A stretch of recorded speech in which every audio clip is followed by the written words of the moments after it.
Hi friends, welcome back to my channel. ఈరోజు మీకోసం తీసుకొచ్చాను తోటకూర చుక్కూర కాంబినేషన్ కర్రీ. ఎంత బాగుండిద్దో ఈ వీడియోని చివరి వరకు చూడండి, లైక్ చేయండి అండ్ షేర్ చేయండి. తాజా తోటకూర కట్ట ఒకటి, చుక్కూర కట్ట ఒకటి తీసుకున్నాను. ఆకుకూరలు మన ఆరోగ్యానికి చాలా మంచిది. వారంలో 3 సార్లు ఆకుకూరలను తింటే మన ఆరోగ్యం చాలా హెల్తీగా ఉంటుంది. తోటకూరని చుక్కూరని చిన్న ముక్కలుగా కట్ చేసుకోవాలి ఫ్రెండ్స్. ఇలా కట్ చేసుకోవాలి. ఇలా కట్ చేసుకున్న తోటకూర చుక్కూరను కలిపి వాటర్లో వేసి 2 సార్లు మంచినీటితో కడగాలి. 2 సార్లు నీటిలో కడగడం వలన ఇసుక అనేది ఉండదు.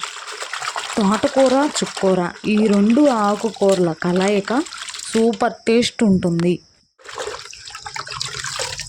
అలాగే టమాటా, పచ్చిమిర్చి, కొత్తిమీరని కూడా నీటిలో కడగాలి.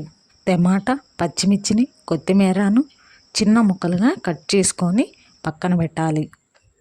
వాటర్లో కడిగిన చుక్కూర తోటకూరను కలిపి ఒక గిన్నెలో వేసి కట్ చేసుకున్న టమాటా ముక్కలను, పచ్చిమిర్చి, కొత్తిమీర, రుచికి సరిపడా చింతపండు, కారం 2 స్పూన్లు, రుచికి సరిపడా ఉప్పు, కొంచెం వాటర్ పోసి గ్యాస్ ఆన్ చేసి పొయ్యి మీద పెట్టి ఉడికించుకోవాలి. బాగా కడిగి సన్నగా తరిగేశాను. ఇలా తరగడం వలన టేస్ట్ ఇంకా బాగుంటుంది, రుచి అద్భుతంగా ఉంటుంది, ఇంకా సింపుల్గా కూడా అయిపోతుంది. ఇప్పుడు నాకు ఒక విషయం చెప్పండి, మీరు ఆకుకూరలు ఎంత తరచుగా తింటారు? ఈ కర్రీలో ఐరన్ ఎంత ఉందో తెలుసా? మహిళలకి సూపర్ హెల్ప్. నీళ్ళు ఎక్కువ పోయకండి, డ్రై స్టైల్ ఉంటేనే ఫ్రెండ్స్ రుచి బాగుంటుంది.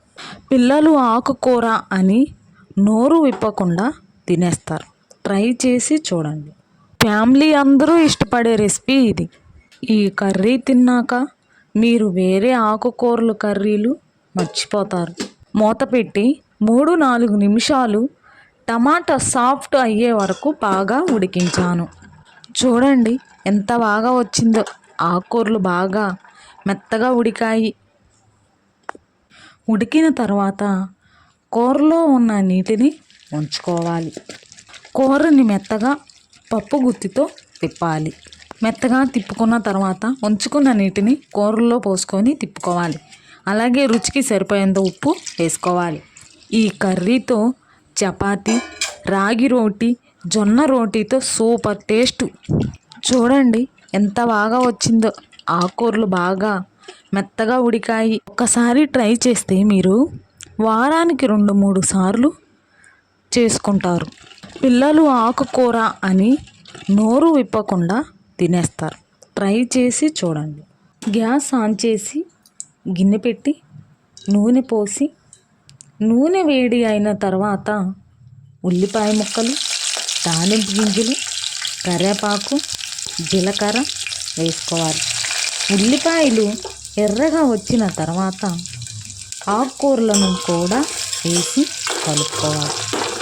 చూడండి ఫ్రెండ్స్ ఎంత బాగుందో. మీరు కూడా ఇలా ట్రై చేయండి, చాలా బాగుంది.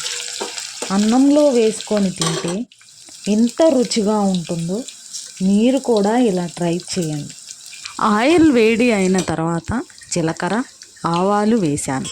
వాసన అద్భుతంగా ఉంది. చూడండి ఫ్రెండ్స్ ఎంత బాగుందో. మీరు కూడా ఇలా ట్రై చేయండి ఫ్రెండ్స్, చాలా బాగుంది. అన్నంలో వేసుకొని తింటే ఎంత రుచిగా ఉంటుందో. మీరు కూడా ఇలా ట్రై చేయండి. ఈ వీడియో నచ్చితే లైక్ చేయండి అండ్ షేర్ చేయండి.